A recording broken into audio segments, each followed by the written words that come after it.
A classe média não foi para as ruas por causa da corrupção. A classe média foi para as ruas por causa do ódio que devota ao PT. A classe média foi para as ruas com medo de o filho da empregada tomar o lugar no emprego do filho da madame. Se a classe média tivesse, de fato, ódio à corrupção, a Avenida Paulista estaria engarrafada desde que esses golpistas assaltaram o poder.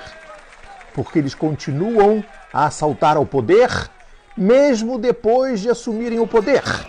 E as panelas da classe média de São Paulo estão em silêncio. Por que a classe média, que desempenha o papel de capataz da Casa Branca, por que a classe média não vai mais para as ruas? Ela tinha ido para as ruas, impulsionada pela Rede Globo.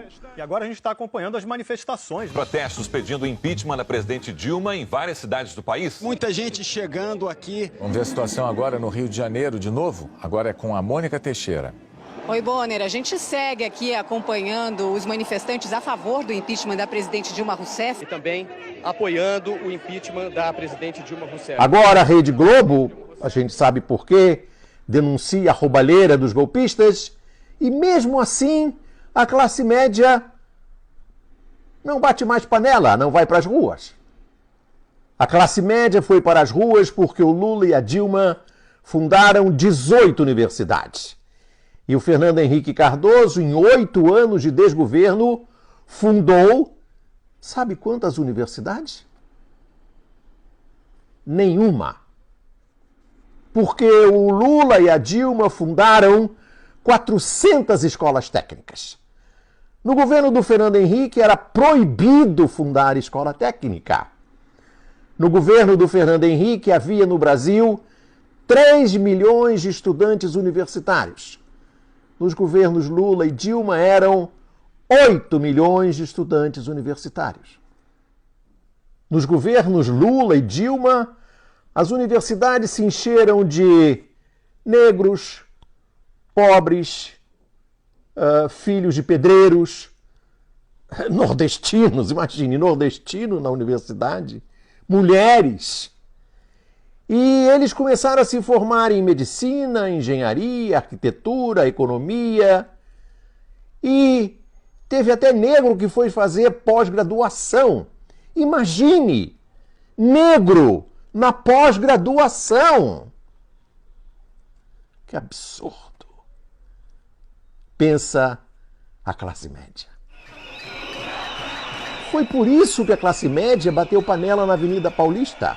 Gente, eu vim de graça! Com medo de o filhinho da madame perder o emprego para o filho do pedreiro nordestino em São Paulo.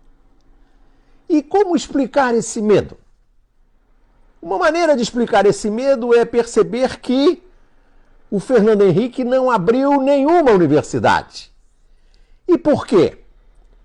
Porque a classe média, capataz da Casa Grande, de que o Fernando Henrique era mordomo de luxo, a classe média queria ter o monopólio do conhecimento.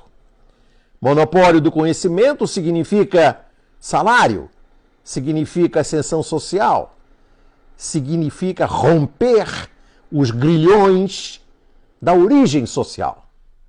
Por isso, Fernando Henrique Cardoso não abriu nenhuma universidade para manter a distância dos pobres. Deixar ralé na senzala.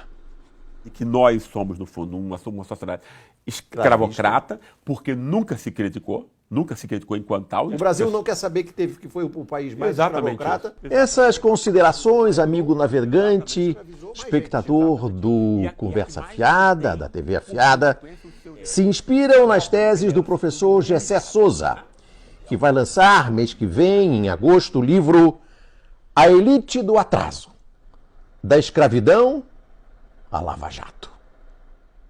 Uma das teses do professor Gessé de Souza é que os intelectuais da USP, por exemplo, o Sérgio Buarque de Holanda, o Fernando Henrique Cardoso, com a sua teoria da dependência, botaram na cabeça da classe média, e a classe média nada mais é do que o capataz da Casa Grande e o mordomo de luxo da Casa Grande é o Fernando Henrique Cardoso. Esses intelectuais da Universidade de São Paulo botaram na cabeça da classe média que quem rouba é o Estado, quem rouba é o PT, quem rouba é a ralé. E o mercado é santo, incorruptível. É por isso, como o Estado e o PT são os ladrões, não é isso, doutor Moro? Então vamos entregar logo a Petrobras aos franceses, aos chineses, aos americanos, porque nós brasileiros, especialmente os do PT, não sabem administrar isso. Vamos entregar logo a indústria nacional para eles, as minas. Vamos entregar tudo, porque nós somos incapazes. E, na melhor das hipóteses, somos incapazes e ladrões. É por isso que a classe média odeia o povo, porque o povo, teoricamente, é que elegeu aqueles que dirigem a Petrobras ou dirigiram a Petrobras. A classe média odeia o povo como odiava o escravo. Porque, segundo o professor Gessé de Souza, a classe média acha que o escravo, a ralé, são a encarnação do mal, a encarnação da corrupção. E nesse ponto, o juiz Moro Imparcial de Curitiba é um representante desse sofisticado pensamento. A corrupção do mercado tem que ficar invisível. O mercado é santo. Corruptos são aqueles que usam o mercado em benefício do PT. Corruptos são os petistas que usam o Estado para roubar. Para o PT, para os petistas e para os empresários corruptos que ajudam os petistas. Essa é a lógica que se encarna na Lava Jato. Tudo isso para a classe média preservar o poder. Esse poder que se obtém nas universidades e nas escolas técnicas. Porque nas universidades e nas escolas técnicas, o pobre pode vir a ter poder. Isso é inaceitável. O ódio da classe média, como se percebe, é um ódio seletivo, específico. Como os vazamentos do juiz Moro Imparcial de Curitiba. A indignação da classe média, ela não chega à desgraça da ralé.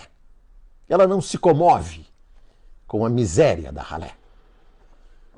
O amigo espectador da TV Afiada, por acaso, viu alguém bater panela em São Paulo quando o morador de rua morre de frio na cidade governada por esse herói dessa classe média, o prefeito de São Paulo? Ele está caído na calçada. Uma pessoa se aproxima.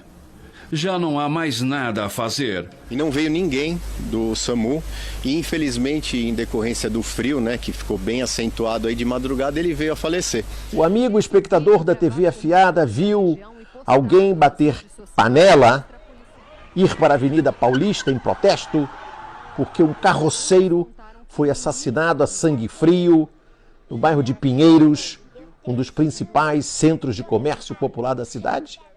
Alguém viu? Aí as panelas ficam mudas.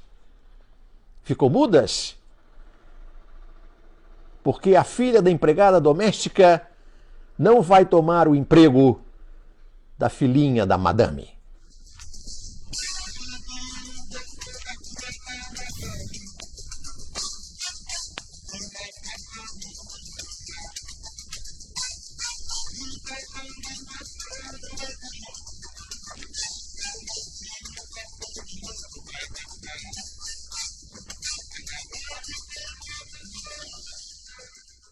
Quai, seu app de vídeos curtos.